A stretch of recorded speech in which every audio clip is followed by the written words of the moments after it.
Horror Chronicles. Lower the lights and let's begin. The hand came out of the refrigerator at 7:42 in the morning, while Claire Mercer was cracking eggs into a pan. 5 fingers. Gray, waterlogged, reaching for her throat. But that's the end of the story. Let's go back to where it started. Let's go back to the house on the cliff. Daniel and Claire Mercer bought it 18 months after their wedding. Glass and white stone, facing the Atlantic, like it was waiting for something to wash back up from the water. It was a foreclosure. Cheap. Nobody asked why nobody stayed long. They just signed. For 2 years, nothing happened.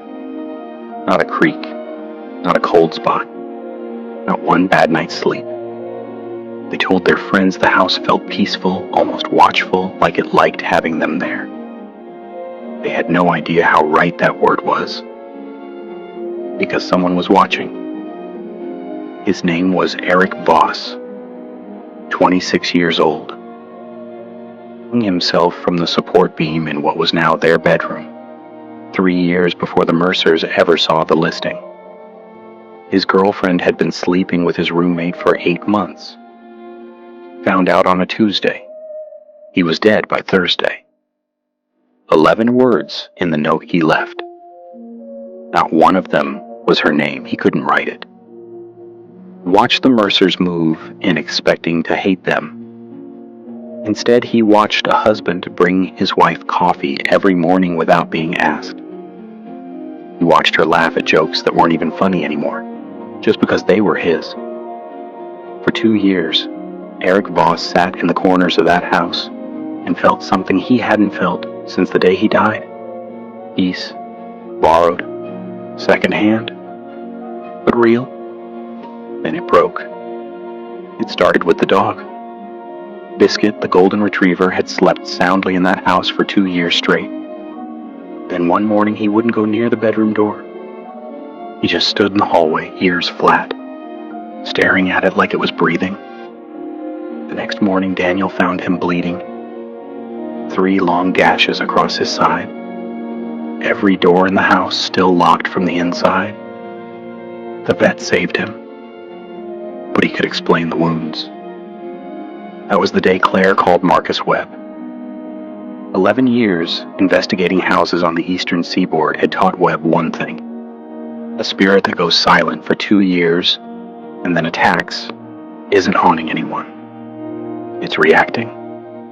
Something in the house had changed. Not the ghost. He sat up in the bedroom on a Thursday while Daniel was at work. 40 minutes of nothing. Then at 11:14, the EMF reader slammed against the glass so hard he flinched. Same minute, Claire's phone lit up on the counter. Tomorrow, the hotel. After 2 hours, no name. 3 dots, still typing. Webb said nothing. He kept working. But he remembered. That night, Daniel woke up at 3:17 a.m. to the sound of water running. He found Claire standing at the bathroom sink, hands under the tap, eyes open, completely still. When he said her name, she didn't answer. When he touched her shoulder, she gasped like she'd been pulled up from underwater with no memory of leaving the bed. In the mirror behind her, for less than a second, Daniel swore he saw a second reflection standing just behind his wife's shoulder, soaked, dripping onto a floor that stayed dry, watching, gone before he could blink again. He didn't tell Claire what he saw. He told himself it was the dark, the hour, his own tired eyes playing tricks. He was wrong. 3 days later, the kitchen dropped 20 degrees in under a minute. Claire was cooking, back turned, and she heard the refrigerator seal release behind her. Slow, deliberate, like something pulling itself free of the ocean it died, wishing it could escape. She turned around. The hand was already out. It closed around her throat before she could scream. She called Webb with her hands shaking too hard to hit the buttons twice. He was there in 11 minutes. He found her on the floor, gasping, red marks rising on her neck like a necklace made of bruises. And he asked the question he had been sitting on for 3 days. Are you cheating on your husband? Silence. Not confused. Caught. Why are you asking me that? Her voice was flat. If there's really a ghost here, why didn't it touch us for 2 years? Why now? Answer my question first. The silence stretched. Then it broke. Yes. Barely a whisper. His best friend. 3 weeks. Somewhere in that house, in the walls, in the cold spot still hanging over the refrigerator, Eric Voss heard her say it. And for the first time in 3 years, he wasn't watching the stranger's betrayal. He was watching his own. Webb nodded slowly. The last piece had clicked. For 2 years, this spirit watched a marriage that looked like everything he lost. It made him believe love wasn't always a lie. Paused. Then you became the woman who destroyed him. He's not haunting you, Claire. He's reliving his own death in the same house, watching it happen to the one man who still trusts you. Claire didn't sleep that night. She sat at the kitchen table until sunrise, staring at a refrigerator door that never moved again. When Daniel came home the next evening, she was waiting. She told him everything. The friend, the weeks of lying, the texts. She didn't soften a single word because some things don't deserve softening. Webb never went back to that house. He didn't need to.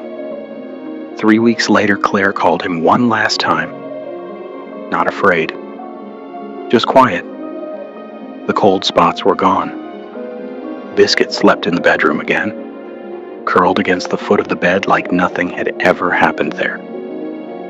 When Daniel borrowed the EMF reader out of curiosity one night, it sat flat and silent until morning. Whatever Eric Voss had been waiting for, he finally got it. Not revenge. Not even an apology meant for him. Just proof. That betrayal doesn't always win. That some people who say sorry actually mean it. And that somewhere on the other side of that bedroom wall, a man who died alone could finally stop watching and rest. The house still sits where the cliffs meet the water. The lights are still on most nights. Sleep well, if you can. If this story kept you up, hit that like button, share it with someone who loves a good scare, and subscribe to the Horror Chronicles for more stories like this one.